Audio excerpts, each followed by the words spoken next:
Here is how to edit an already posted photo on Instagram. So you're going to go to the photo.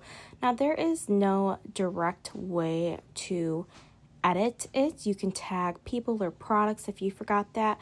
But if you want to edit the photo in itself, what you're going to have to do is delete this photo.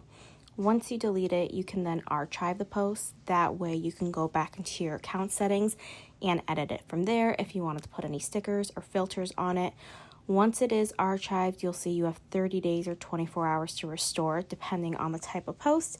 You can then go back into your account settings, go to the picture, edit it however you needed to edit it, and then from there you will be able to repost it.